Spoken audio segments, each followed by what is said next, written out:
What's up, Buffalo Bill fans? I know it's been a while since I've done a Bills video, especially on the wake of the draft and whatnot. I didn't do a prediction video. It was pretty much shot to hell anyway. Um, I had them going defensive end, but not Maben. I didn't have them going center slash guard. I had them going linebacker. So yeah, my whole mock draft was for hell. So it wasn't really mock drafts are really just for fun anyway. I think you get one or two picks right out of the whole first round. I got four, so I guess that's a pretty good percentage. None of which were the Bills, obviously. So I'm gonna do it. Get right to it. What the picks mean to the roster, what the off-season additions mean to the roster. Obviously, some trade rumors still abound. Surprisingly, Roscoe Parrish, one of them, which I think makes sense to me, and I'll explain why.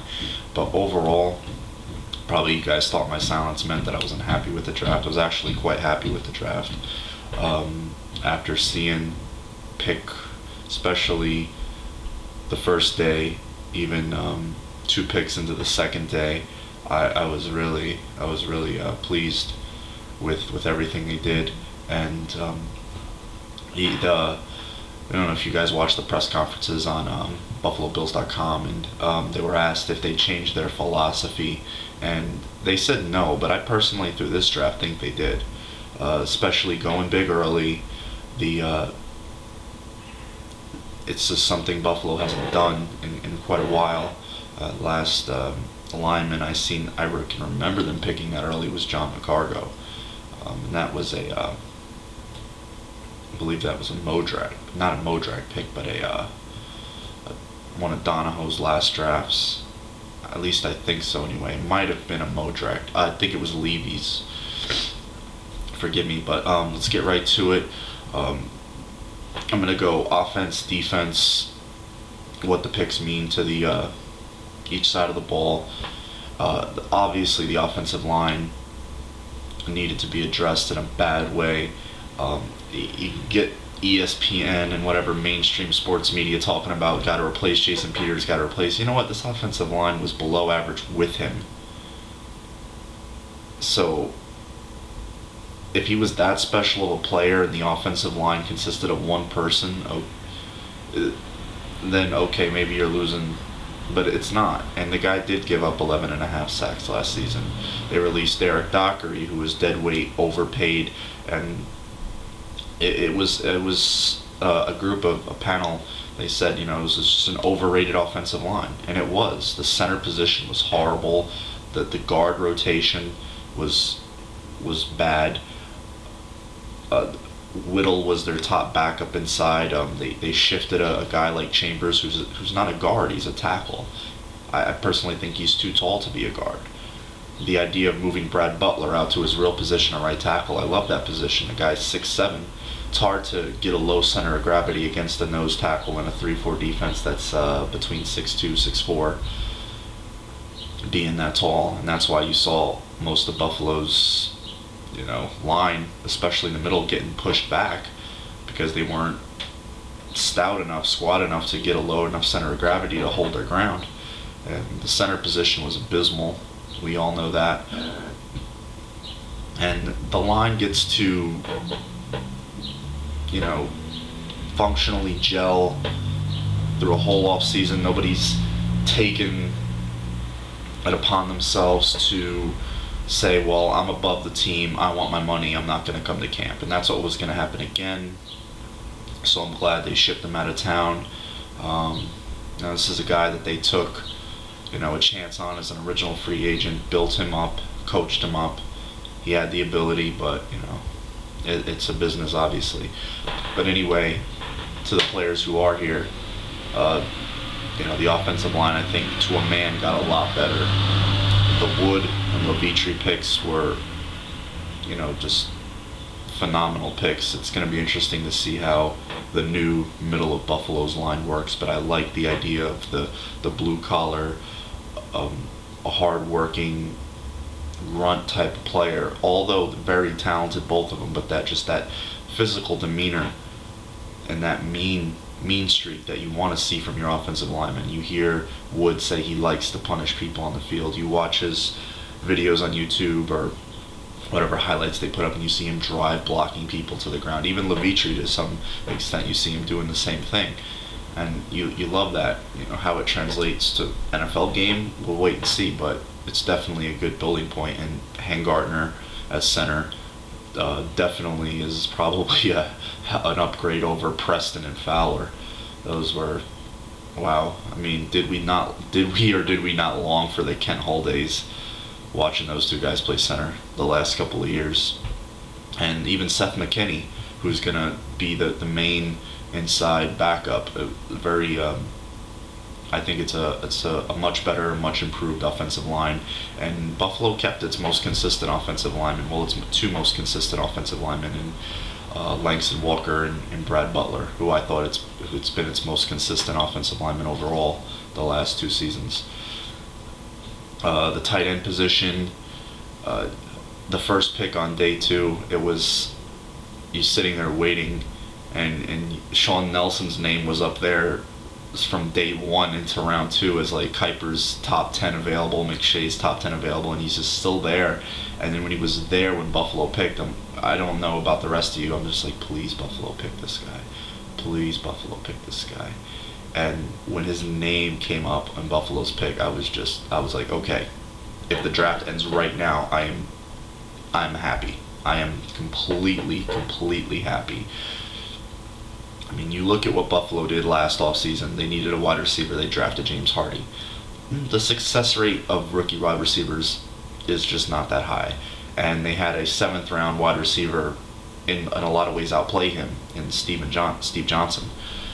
But, you know, Hardy's still young. He did hurt his knee. I think he's going to become a good wide receiver in the league. If not, you know, a great wide receiver, at least a good one. You know, they needed a tight end. They brought in Derek Fine. You know, he didn't play for the first 8 weeks of the season because he hurt his thumb, but he did show flashes.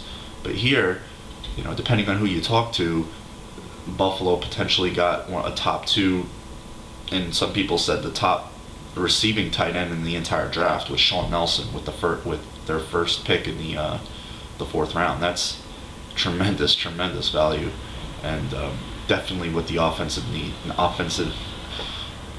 needed. I mean, you see me in my videos screaming about the offensive line's physicality or lack thereof. You see me screaming about the tight end position.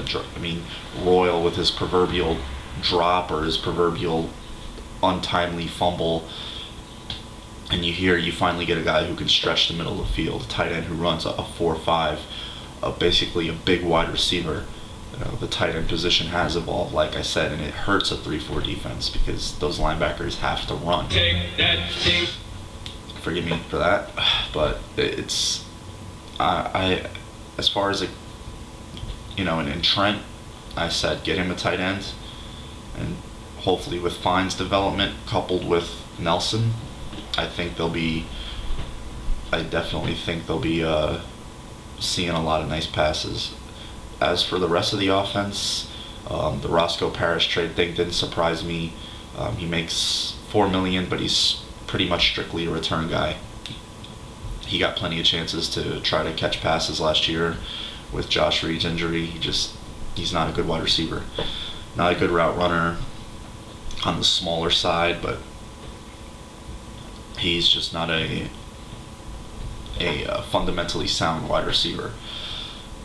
But obviously with Terrell Owens and Lee Evans, I know Terrell isn't the same player he used to be, but couple him with the best wide receiver he's played with since San Francisco, Josh Reed, playing his real position of slot receiver, Steve Johnson, a better player in his second year. I think this offense could be definitely a top 10 offense. I firmly think that. Trent's got to stay healthy, of course. Lynch has to get his shit together. He cannot pull any more crap. Rhodes being there is definitely a huge plus. And if you look at to a man, this offense is a deeper offense than it was last year. To a man, it's just a deeper offense. You have guys that are, the guys that weren't content, like Lossman and Peters off the roster. Royal, who constantly thought he was better than he was off the roster. I just think it's a better team on and off the field.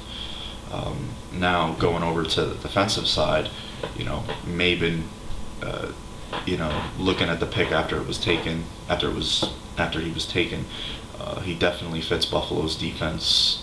Their ideology of having a fast, quick ends, and you look at the success of a guy like a Dwight Freeney or Robert Mathis, who are very undersized ends.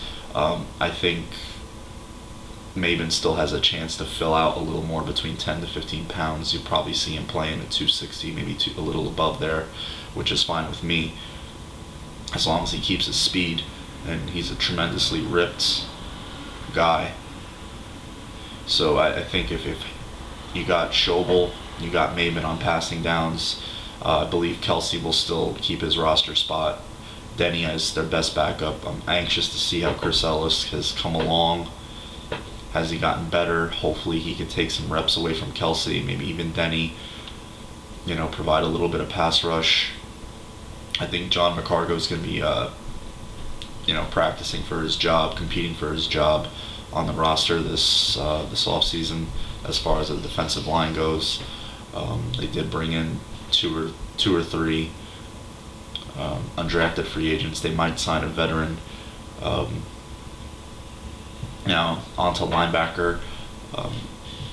Bowen coming back. He's got his weight up. They drafted Nick Harris, who I'd feel more comfortable with if he went up to around 240, 245. And I would really feel comfortable with him. Ashley Palmer is a guy that was an undrafted free agent I like a lot. I think he's a lock for a practice squad spot, most definitely, and maybe he could sneak onto the roster. Keith Ellison, I really don't want to see him on the roster. He's not a good linebacker. Nice guy, but just he's a below average player to me, and I don't care to see him on the roster. But DeGiorgio I like. Pat Thomas is more of a depth signing than anything else. Can spell some guys here and there. They might add a veteran depending on who becomes available. I could see them signing another veteran who would fit their style of defense. Also on the offensive side, I could definitely see them signing a blocking style tight end. Depending on who's out there to go with. Nelson and Fine, which means Schumann's probably off the roster because he's a smaller tight end, but I could see them signing a bigger, more inline blocking tight end. But onto the secondary, the Jarius Byrd pick. I mean, you see this guy's ball skills on the tapes and whatever, on the videos, and seeing how lost Co Simpson seemed back there last year. God, this guy's definitely slated to take his roster spot. See how Dante Whitner translates to being a free safety also. Maybe his athleticism, his ball skills, he won't get so beat up playing to the line of scrimmage, playing so close to the line of scrimmage, shall I say, making the position switch. But the only player I regretted the team losing this offseason was Jabari Greer. I really would have liked to seen them give him money and keep him in Buffalo. I really am going to miss Jabari a lot. He was a really good player, a good locker room guy. He went out there and played tremendously well. He's a tremendous one-on-one cover guy. A guy Buffalo, again, brought in, undrafted, and, I just really hated losing him. But hopefully, Ellis Langster, a guy maybe like Lindale Sargent or Kerry Harris can turn into that and maybe make some noise. Reggie Corner looked like a good prospect. Drayton Florence, I think he's more of a veteran body. I think he'll make the roster, but I'm hoping Ashton wins hope he can stay healthy. That's a big key. I hope Ashton can win the nickelback job again, and or nickel corner job again, and hopefully maintain his health and stay on the field. Terrence McGee, I think this is his last season in Buffalo. It's just the way the business works. Probably see him return more kicks to keep McKelvin healthy, or just don't want to get McKelvin injured. I think he's a real playmaker. I think you're gonna see a few more interceptions this year. I'd venture to say between 4 to 6 from McKelvin in a full-time role. But That's pretty much it, Bills fans. I hope you guys enjoyed the video. I was pleased with the draft. I've been pleased with the offseason acquisitions, and we're still 5 months away. Hopefully, the team can stay healthy throughout the offseason, throughout OTAs and the preseason. It can get, you know, you never know. It could, like I said, three areas I think. The aforementioned tight ends, blocking tight end, maybe another veteran linebacker, and possibly a veteran tackle just to throw into the mix. So we'll see what happens. But until then, you guys have a good one, Bills fans. Take care and let me know what your thoughts and your opinions are about the '09 draft.